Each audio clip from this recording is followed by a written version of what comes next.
Хүний хөгжил, эрүүл мэндийг дэмжих жил 2021.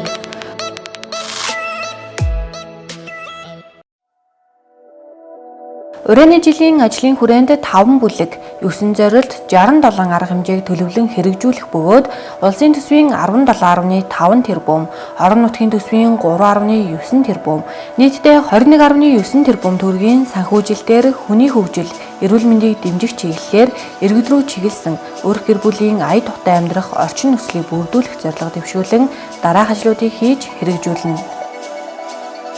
Зорилт 1. Гэр бүлийн үнэт зүйлсийг бэхжүүлж хүн бүр гэр бүлдээ ая тухтай, эрүүлэнх, сэтгэл тэнүүн амьдрах боломж нөхцөлийг нэмэгдүүлнэ. Шилдэг гэр бүл боловсруулж шалгаруулах, шилдэг гэр бүлүүдийг олон нийтэд сурталчлан гэр бүл рүү чиглэсэн сургалт нөлөөллийн олон талт арга хэмжээг зохион байгуулна. Гэр бүлийн боловсруулах, хүүхэд хүмүүжүүлэх эерэг арга сургалт зохион байгуулна. Гэр төслийг хэрэгжүүлэн зорилт бүлгийн өрхийн ая тухтай амьдрах нөхцөлийг бүрдүүлнэ. Түрээсийн орон сууц журмыг хэрэгжүүлж зорилтод өрхийг орон сууцаар хангах ажлыг зохион байгуулна. Зорилт 2. Залуучуудын хөдөлмөр эрхлэлтийг дэмжиж, өрхийн бизнес эрхлэгчдийг чадваржуулах замаар ажлын байр бий болгож, өрхийн орлогыг нэмэгдүүлнэ. Хүүхэд залуучуудад ажил мэргэжлийн чиг баримжаа олгох сургалтыг зохион байгуулна. Хөдөлмөр эрхлэлтийн үйлчилгээний онлайн туслах цэс ажилуулна. Зорилт бүлгийн иргэдэд санхүүгийн боловсрол, өрхийн үйлдвэрлэл эрхлэх сургалт зохион байгуулж, бүлгүүдийг чадваржуулна. 1200 шинэ ажлын байрыг бий болгоно. Зорилт 3. Хүүхдийн эсэм мэнд амьдрах, хөгжих, хамгаалуулах, нийгмийн амьдралд оролцох эрхийг хангаж, боловсролын үйлчилгээний чанарт хүртээмжийг нэмэгдүүлнэ. Оюунлаг Төв аймагчууд хөтөлбөр боловсруулж, боловсролын масс сургалтын чанарт ахиц гаргана. Ерөнхий боловсролын сургуулийн цэцэрлэгийн насны тусгай хэрэгцээт боловсрол шаардлагатай хүүхдэд зориулсан сургалтын орчин бүрдүүлнэ.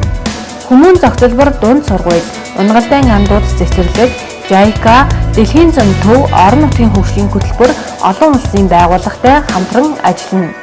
Хүүхдийн тоглоомын талбайн стандартыг хангуулна. Эрсдэлт нөхцөлдөх хүүхдүүдэд хөгжил хамгааллын үйлчилгээ үзүүлнэ. Зорилт 4. Иргэд хүүхэд залуучуудыг соён гэгэрүүлэх үйл ажиллагааг өргөжүүлнэ. Соёлын цаг аяныг орон нутагт үр дүнтэй хэрэгжүүлж, иргэдийг соён гэгэрүүлэх арга хэмжээг зохион байгуулна. Үндэсний өв уламжлал, ёс заншил, ардын урлагийг сурталчлан таниулсан контент бэлтгэж хүүхэд залуучуудад хүргэнэ. Нийтийн номын санг хүний хөгжлийн төв болгон өргөжүүлж, орчин нөхцөлийг бүрдүүлнэ.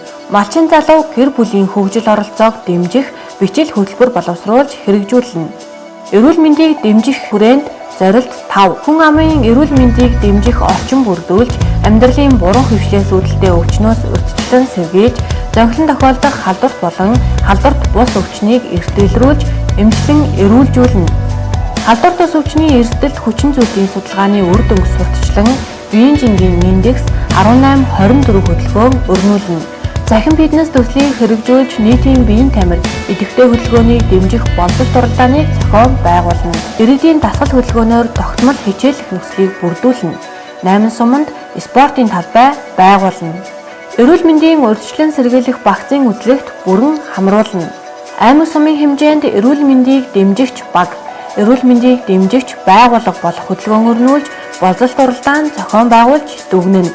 Эрүүл шүд, эрүүл хүүхэд хөтөлбөрийг хэрэгжүүлж, 3 сумыг шүдний кабинетийн тоног төхөөрөмжөөр хангаж, 10 суманд шүдний урьдчилан сэргийлэх үйлчилгээг зохион байгуулна. Зорилт 6. Эмч, эмнэлгийн ажилтан, албан хаагчдын ёс зүй, харилцаа, хандлага, мэргэжлийн ур чадварыг дээшлүүлж, тусламж үйлчилгээний чанарыг сайжруулна. Аймгийн нэгдсэн эмнэлэгт хавдрын эсрэг хийм эмчилгээ хийдэг болно. Анхан шатны эрүүл мэндийн байгууллагын эмч мэргэжилтнүүдийг доктор суурьшилтай ажиллахад чиглэсэн нийгмийн баталгаа хангах дэмжлэгийг нэмэгдүүлнэ. Зорилт 7. Коронавирусын цар тахлын үеийн бэлэн байдлыг хангаж, хариу арга хэмжээг салбар дундын оролцоотойгоор авч хэрэгжүүлнэ. Коронавирусын цар тахлын үеийн бэлэн байдлыг ханган, хариу арга хэмжээг хэрэгжүүлж ажиллана. Үйл ажиллагаанд доголдсон иргэд аж ахуйн нэгж байгууллагын татвар, нийгмийн даатгал, түрээс нийтийн аж ахуйн үйлчилгээний хөнгөлөлт, чөлөөлөлтөнд хамруулах ажлыг зохион байгуулна. Эрүүл мэндийн байгууллагын тоног төхөөрөмжийн хангалтыг нэмэгдүүлж, эмч, мэргэжилтнүүдийг халдварт өртгөөс урьдчилан сэргийлэх арга хэмжээг авч хэрэгжүүлнэ. Зорилт 8. Нийгмийн салбарын барилга байгууламжийн эрэм дарааллын дагуу шинээр барьж өргөдгөн иргэдэд үзүүлэх нийгмийн салбарын үйлчилгээний чанарт хүртээмжийг нэмэгдүүлнэ. Улсын төсвийн 10.9 тэрбум, орон нутгийн төсвийн 777.8 сая төгрөгөөр 4 сургууль, 3 дотуур байр, 2 цэцэрлэг шинээр ашиглалтанд орно. 5 сургууль, 2 цэцэрлэг их засвар хийж, 3 дотуур байр, 2 сургууль, 2 цэцэрлэгийг ариун цэврийн байгууламжтай болгоно. Японы элчин сайдын яамны бусалгүй тусламжаар өвсний үндэс хөтөлбөрийн хүрээнд 100 модны бүжинхэн цэцэрлэг их засварын ажил хийгдэнэ. Улсын төсвийн 1.7 тэрбум, орон нутгийн төсвийн 594.7 сая төгрөгөөр 3 суманд эрүүл мэндийн төв шинээр ашиглалтанд орж 2 сумын эрүүл мэндийн төвд засвар хийнэ. Улсын төсвийн 4.7 тэрбум, орон нутгийн төсвийн 230 сая төгрөгөөр 3 суманд соёл спортын төв, нэг соёлын төв шинээр ашиглалтанд орно. Сум суурин газрын гэр хорооллын айл өрхийг нэгдсэн дулаан, цэвэр бохир усны инженерийн шугам сүлжээнд холбох ажлыг үргэлжлүүлнэ.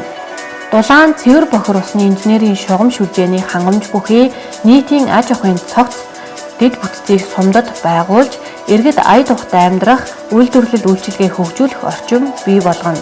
Зорилт 9. Ураны жилийн төлөвлөгөөг олон нийтэд танилцуулж, аймгийн хэмжээнд үр дүнтэй зохион байгуулж ажиллана.